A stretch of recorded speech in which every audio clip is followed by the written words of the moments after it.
آقا کریم نے ارشاد فرمایا ذاقا طعم الایمان، ایمان کا ذائقہ، ایمان کی لذت، ایمان کا حظ، ایمان کا سرور، ایمان کا کیف اس شخص کو حاصل ہوگا من رضی باللہ ربا، جو اللہ کے رب ہونے پہ راضی ہو گیا، وبالاسلام دینا، اور اسلام کے دین ہونے پہ راضی ہو گیا، وبمحمد رسولا، اور محمد صلی اللہ علیہ وسلم کے رسول ہونے پہ راضی ہو گیا۔ جس کو یہ تین چیزیں نصیب ہو گئی، ایمان کی لذت نصیب ہو گئی۔ اب اس رضا کا کیا معنی ہے؟ امام قرطبی علیہ رحمہ فرماتے ہیں اس کا ایک معنی عام ہے اور ایک معنی خاص ہے۔ معنی عام یہ ہے کہ اللہ کے رب ہونے پہ راضی ہونے کا مطلب اس کو رب مان لینا ہے۔ اسی طرح اس کو کہا جائے تیرا کس دین سے تعلق ہے، تو وہ اسلام کو ہی اپنا دین مانتا ہے۔ اور جب اس کو کہا جائے کہ تیرا رسول کون ہے، تو اس کے لبوں پہ بغیر کسی تعمل کے، بغیر کسی تردد پہ نام حضور کا ہی آئے۔ تو یہ ہے اس کا معنی عام۔ لیکن یہاں جو ایمان کا ذائقہ، ایمان کا طعم حاصل ہونے کی بات کی گئی ہے، یہاں سے یہ معنی عام مراد نہیں ہے، یہاں معنی خاص مراد ہے۔ اور وہ کیا ہے؟ اللہ کو رب ماننے کا مطلب یہ ہے کہ اللہ کو ماننے کا جو حق ہے اس حق کی طرح اس کو مانے۔ ایک ہے اللہ کو ماننا اور ایک ہے اللہ کی ماننا۔ تو جو اللہ کو تو مانتا ہے لیکن اس کے احکام کو نہیں مانتا، اس کے دیے گئے نظام کو عملاً قبول نہیں کرتا، تو پھر وہ ایمان کی لذت حاصل نہیں کر سکتا۔ خالق حقیقی اس کو مانتا ہے تو پھر اپنا سب کچھ اس کے دستے قدرت میں سمجھے۔ جب اس کی پناہ میں آ گیا ہے تو پھر کسی کا ڈر اور خطرہ کیسے رہا؟ جب اس کو خالق و رازق مان لیا ہے تو کسی کی دہلیز پہ ہاتھ کیوں پھیلائے گا؟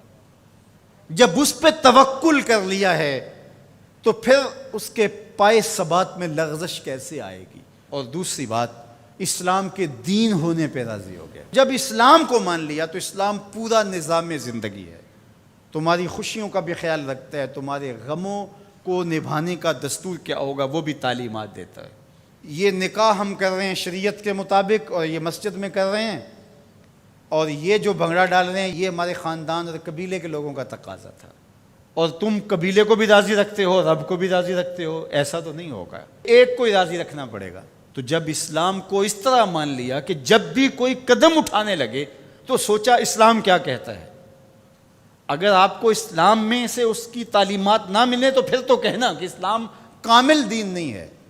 میں شادی کرنے جا رہا ہوں، یہ میرا ایک مسئلہ ہے، تو اسلام اس کے بارے بتاتا ہی کوئی نہیں۔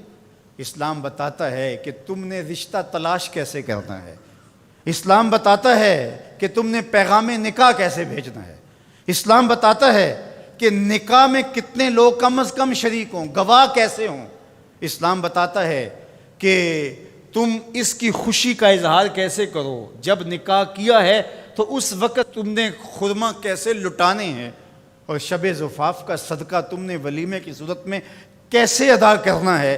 اسلام تمہیں ایک ایک جزیہ بتاتا ہے۔ میرے حضور نے فرمایا انما انا لکم مثل الوالد، میں تمہارے لیے باپ کی جگہ پہ ہوں۔ اگر تم میں سے کوئی شخص بیت الخلاء میں جائے تو پہلے اپنا بایاں قدم آگے رکھے۔ جس طرح باپ چھوٹی چھوٹی چیزیں اپنی اولاد کو بتاتا ہے، تو فرمایا تم واش روم میں جاؤ، بیت الخلاء میں جاؤ تو پہلے بایاں قدم آگے رکھو۔ کیوں؟ انما انا لکم مثل الوالد، میں تمہارے لیے باپ کی جگہ پہ ہوں۔ اللہ اکبر۔ تو جب اتنی چھوٹی چیزیں بھی، اتنی عام چیزیں بھی اسلام تمہیں بتاتا ہے تو پھر ضرورت کیا ہے کہ کسی اور دھرم کو دیکھیں، کسی رواج کو دیکھیں، کسی ازم کی طرف نظر اٹھائیں اور کسی کلچر اور تہذیب کا سہارا دیں۔ ہماری تہذیب بھی اسلام، ہمارا کلچر بھی اسلام، سب کچھ اسلام ہے۔ تو جب ہم نے مان لیا اسلام کو تو پھر مان لیا، پھر ماننے کا جو حق تھا وہ ادا کر دیا، تو پھر اسلام کا مزہ آنا شروع ہوگا۔ تیسری بات، وَبِمُحَمَّدٍ رَسُولًا، وہ اس بات پہ راضی ہے کہ یہ میرے رسول ہیں، یہ میرے ہادی ہیں، یہ میرے قائد ہیں، یہ میرے رہنما ہیں، یہ میرے مرشد اعظم ہیں۔ تو جب نظر ادھر جم گئی تو پھر کسی اور سمت نظر اٹھے گی؟ جب انہیں مان لیا، وہی ہادی اور رہنما ہیں، وہی مقصود ہیں، وہ محبت کا مرکز ہیں، وہ عقیدتوں کا محور ہیں، ہر درد میں ہمارا دارو ہیں، علاج ہیں، چارہ ہیں، ہر مرض کی شفا ہیں، تو پھر کسی اور سمت نظر کیوں اٹھا کے دیکھیں گے؟ تو اگر ادھر بھی دیکھتے رہے اور کہا کہ نہیں ہم ادھر سے بھی کچھ لے لیں گے، تو اس طرح پھر ایمان کی لذت نصیب نہیں ہوگی۔ تو جب انہیں رسول مان لیا اور اس طرح مانا کہ انہیں مانا انہیں جانا، نہ رکھا غیر سے کام، انہیں مانا انہیں جانا، نہ رکھا غیر سے کام، للہ الحمد میں دنیا سے مسلمان گیا، پھر ایمان کا مزہ آئے گا نا، پھر ایمان کا سرور نظر آئے گا نا۔